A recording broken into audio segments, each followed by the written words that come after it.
Sly, aka Sylvester Stallone, aka Rocky, aka Rambo, aka Barney Ross. Three of the most iconic characters that Sylvester Stallone has created over the years. And the new Netflix documentary, Sly, great show that shows his career and how a couple of those movies made Sylvester Stallone. They made his career, turned him famous overnight. And that's what we're going to talk about a little on Coffee with Alain today.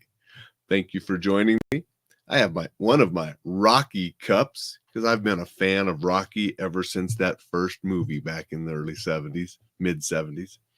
Won Picture of the Year in 76. We're going to talk a little bit about that.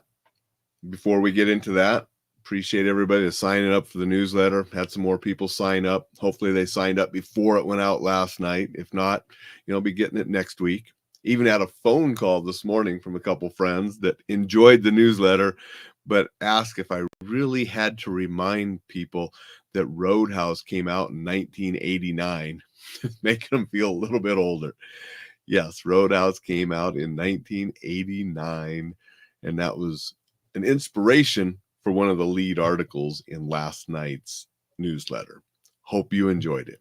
If you haven't signed up yet, enjoylifesafely.com. You can join up, get some free resources to keep you safe and defend yourself, and you'll have those newsletters to help you every week. Some information that'll just help make your life better. Let's get back a little and talk about Rocky or Sly or Sylvester Stallone, whatever you would like to call him. Nickname is Sly, and that's the name of the Netflix documentary that just came out. Really good show. Not near as long as the 3-part Arnold Schwarzenegger documentary that Netflix did, which I really enjoyed. But they did that in 3 parts because he actually had sort of 3 careers, didn't he? He had the bodybuilding career, he had the movie career, and then he had the political career. Where Sly, this focuses on his movie career. Doesn't go a lot into his personal life and so forth, except for some stories that he told about a pretty rough upbringing, and that his father was pretty strict and by a lot of standards today would say abusive, but it helped drive Stallone to achieve the greatness that he's achieved. And he's always had that competitiveness that his father sort of wanted to compete with him. And so they tell about that personal story, but it really does focus on the career, because he doesn't get into his marriages and his kids and some of that.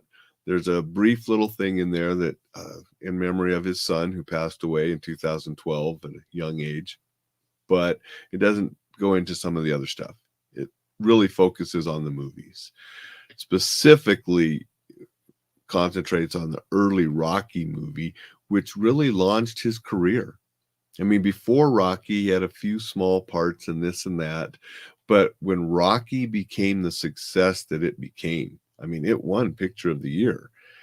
It turned Stallone's life around, and he was famous from then on.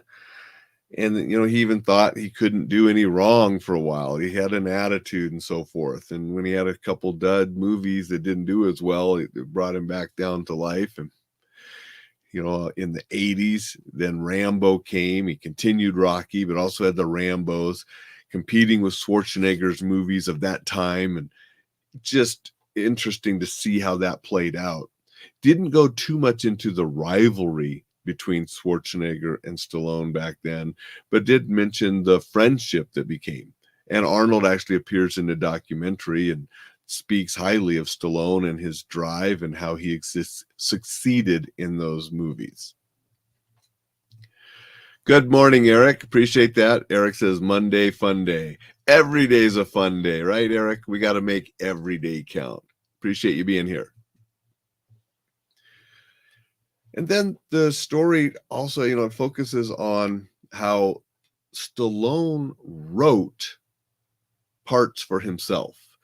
And he took over the writing and the acting and the directing of a lot of pictures. I mean, he wrote Rocky, and they offered him over $200,000, which isn't a bad payday, especially in the 70s, for the script, but they wanted somebody else to play.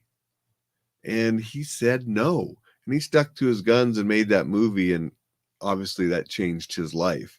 And it shows that determination and that, no, this is me. I'm going to play Rocky, nobody else. Even when they offered him that huge payday for the script and then to walk away from the project. And I've always admired that about Stallone, that he stuck to that and wasn't bought out by that big sum of money. And it made him. I mean, Rocky became that character. I don't think it would have ever become what it has become without Stallone. If they would have bought that script from him and someone else would have played Rocky, it would not have become what it has become. And nobody else would have had the drive to write the sequels and continue the sequels all up into the 6th movie, which nobody wanted to make the 6th movie. And Rocky and Stallone, one and the same, had to make that. And they finally got that made, which was a great ending to the 6 movies. Way better capstone than 5 was. And he didn't want to leave it on 5. But then Creed came along, and they didn't really talk much about the Creed movies in this. They ended with the Rocky 6. But the movie, character and legacy even continues, with the Creed movies being good movies as well. Going to say good morning to John. Appreciate you showing up and saying hello, John. Going to say hi to Dixon. Appreciate Dixon coming on. He gave a with pizza comment just because he knows Eric's in the pizza business. Appreciate all of you guys. So if you have a chance and you have Netflix, I think it's a worthwhile, motivating, and interesting biography to watch. I have been a fan of Stallone since that first Rocky. I mean, I even liked him in Death Race 2000, even though I was a Carradine fan because of the Kung Fu TV series.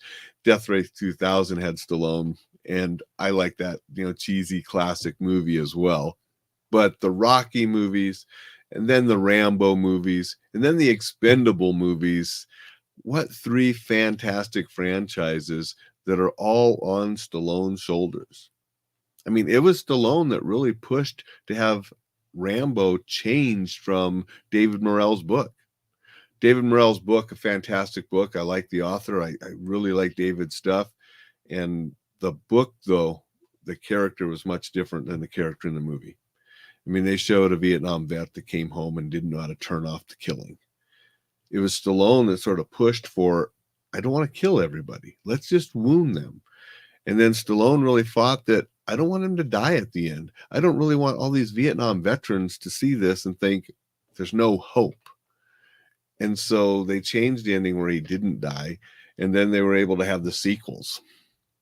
And David Morrell even came back and wrote a couple of novelizations based on the screenplays that Stallone wrote to have the movies made, and even wrote in the foreword that in my original book, the character died, but because of movies, I get to write about this character again, which is sort of pretty cool. John says, big fan as well. Have to admire him.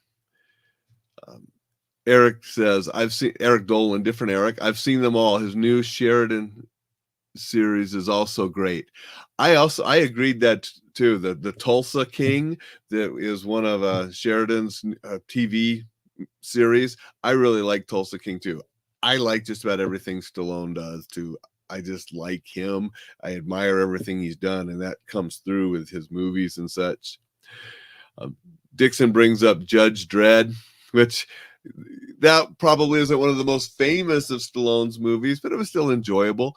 He did some of those action movies that, were sort of campy and cheesy and comic bookish, but they worked and they were fun. And that's what it was all about.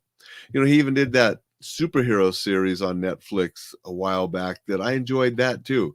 And I believe they're going to make a second series of that, a second season. And I do believe they're going to make a second series of Tulsa King. At least this might be in the works, which would be good because I enjoyed both of those and like to see him in those characters as well. I would like to see another Expendables, but from what I understand, the 4th one, he's sort of bowing out. And if they continue that franchise, Jason Statham will take the helm. Regardless, Stallone has had a remarkable career. He's entertained millions.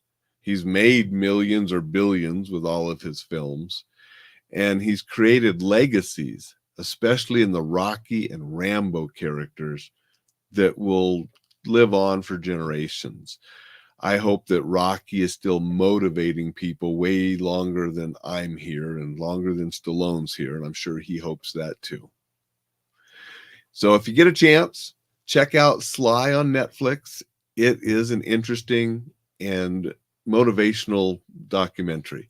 They get a little bit of insight into Stallone and what drove him, a little bit insight into his personal life, but then into how those movies created in that career.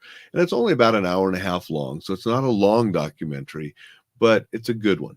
And so I do recommend that if you're a Stallone fan or you want a little motivation, you want to know a little bit more about how all of that happened, check it out. Appreciate everybody that joined me this morning. Appreciate the comments. Sign up for that newsletter if you haven't, and go out and make it a marvelous, fun Monday. And I'm going to say one more comment with John. John came on and said, even the original Rocky soundtrack was great. Oh, the Rocky soundtracks are awesome. I have them on cassette from way back when, have them on CDs. Yeah, all of the music from the different Rockies have been great.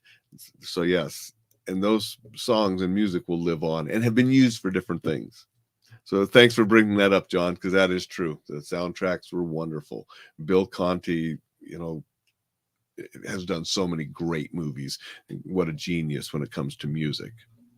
Anyway, like I was saying, go out, make it a marvelous, fun Monday, and I'll see you tomorrow.